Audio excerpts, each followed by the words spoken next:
Got to give Mark his credit for coming up with the idea.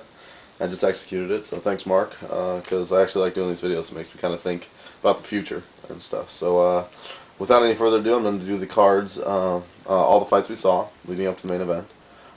So first up was Jeremy Stephens and Dean Thomas.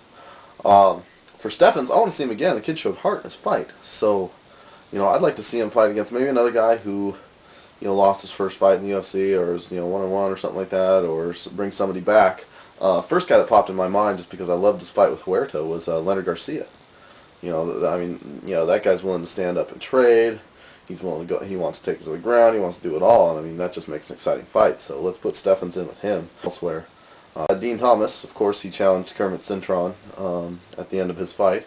I don't mind having that fight. I'm perfectly happy with Dean taking that fight for the for MMA. In a boxing versus MMA match. There's better fighters out there, but Dean showed me something in that fight, so why not? Outside of that, another MMA guy, I would say Joe Stevenson. Came off that win over Melvin Guillard. I think that'd be a good fight. So make it happen. I think Joe Stevenson's slated to fight Kurt Pellegrino, I want to say, but I think Thomas would be a better fight. Just because Melvin Guillard was a pretty good fighter, so don't have him step down. So okay. Lieben and Starnes. Chris Lieben, if he fights again for the UFC, because his contract is up, he just signed a contract to go coach at the Icon Sport Gym in Hawaii. Doesn't mean he can't fight in the UFC, but that could be kind of a bridge to signing an Icon Sport contract. So, and that way he would actually probably, because he's a pretty big name, he would be kind of up there in title contention. But if he does fight in the octagon again in the UFC, which I wouldn't mind seeing because he's a slugger, he's usually exciting fights. Drew McFedries was the one who first just popped. I know he's fighting Jordan Radiff, but I thought that would be a good fight between those two. They're both sluggers. They both got good chins. Could be exciting. Caleb Starnes. The absolute first person that popped into my head was Ed Herman. Thinking more about it, I'm kind of like, that could be a recipe for a boring fight. So I was like, what about Talis Latus, who just pounded the crap out of Pete Sell for 3 rounds pay-per-view or 2 ago.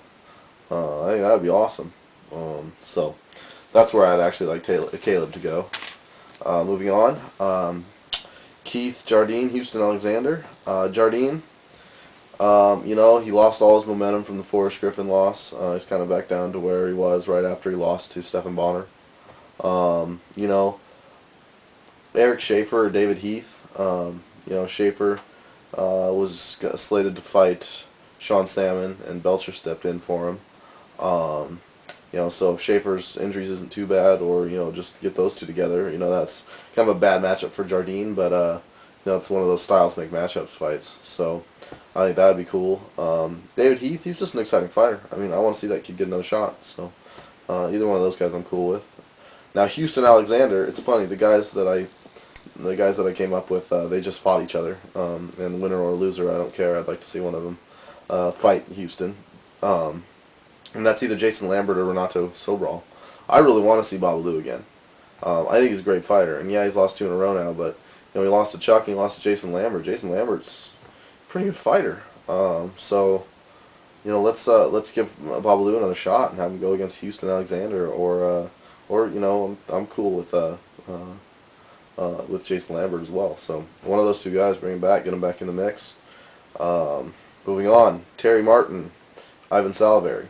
Now Salivary, another guy I like. He's a local fighter, so I really like him to. I really like to see more of him. But I want to see him against guys that two of my favorite 2 middleweights is Dean Lister and Jeremy Horn. Either one, I think Jeremy Horn would be an awesome fight with Ivan Salivary, because they both adjust well. They're both really good fighters, and just I don't know. I just think I wish the UFC would push Horn a little bit more, because I think he's a great fighter, and I don't know. And Lister, I love the Boogeyman, so put him in that fight too. That's fine. Terry Martin. Now, if Martin wanted to take some time off, I'd love to see him fight Martin Kampman. I think Kampman's a awesome striker and a great ground fighter. He wouldn't be as strong, but he is a very, very good fighter, and he was kind of stepping up to the point where, I mean, he was going to fight Franklin when he moved out, so he's right up there in contention. But he had that knee injury, and I had read that he was going to be out for like 6 months, and I don't know if that was just out fighting for 6 months or training and everything. So if that's the case, it's going to be probably 9 or 10 months before we see him. So if that doesn't happen, another guy who's coming off a big win, Kendall Grove. I think Kendall Grove would be a tough matchup for Martin because of just his frame, his size. But I'd like to see him go at it. I want to see somebody outstrike Martin because I hate it when guys boast that they could take anyone on. Definitely when you have one of the best strikers in the world as your champion. I understand confidence and everything, but to say that nobody will stand with you. There's guys that will stand with you, and there's guys that will knock your head off. So, all right, moving on. Carl Parisian, Josh Berkman. Berkman, I said in my review that he just wasn't at that level yet. He wasn't at the Carl Parisian level. But he's still got a fan base. He's still got a name. I say give him either another fighter coming off a loss like Diego Sanchez, or give him a fighter who has a little bit of a little name recognition and coming off a win and coming up like Luke Kumo.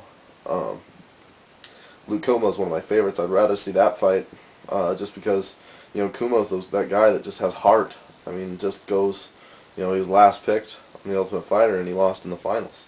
So I mean, that's just awesome. That's like if Wayne Weems would have won this season of Ultimate Fighter that we're watching. I mean, that's just awesome. Or would have got to the finals. Carl Parisian. Now Carl wants his title shot. November, December, Matt Hughes, Matt Serra fighting for the title. So if he gets a title shot, it wouldn't be until February, March. So we're probably gonna want to see Carl fight in between then. Well, we know in August now that GSP and Koscheck are fighting. So if they want to determine a true #1 contender, why doesn't the winner of the GSP Koss fight Carl for #1 contendership for the next shot after Hughes and Serra go at it? I think that would be an awesome fight, whatever way it goes. And I'd like to see those guys. I'd like to see Carl get a rematch at GSP. I'd like to see Carl throw Koss around like he did Diego and Josh Berkman. And the other guy that I would love to see get a shot, and I think it'd be a great fight, is John Fitch. I'm waiting for that guy. I know he's fighting Rowan Carniero at the fight night, but and that's cool. His fight's not a preliminary bout; it's going to be shown. So hopefully people will be able to see him like, wow. I hope he wows the people. I hope he just destroys the guy. So yeah, John Fitch or the winner of the GSP Koss match. I mean, either one, I'm going to be stoked if that fight happens. On to the main event. So UFC kind of took some wind out of my sails with already announcing who Rampage is fighting next, and Dan Henderson. That's a tough fight for Rampage. Just I'm gonna put that out there right now. Dan Henderson is it would be crazy if he wins because he'll have 2 titles in Pride and a title in the UFC, and it would just be like, oh my god. But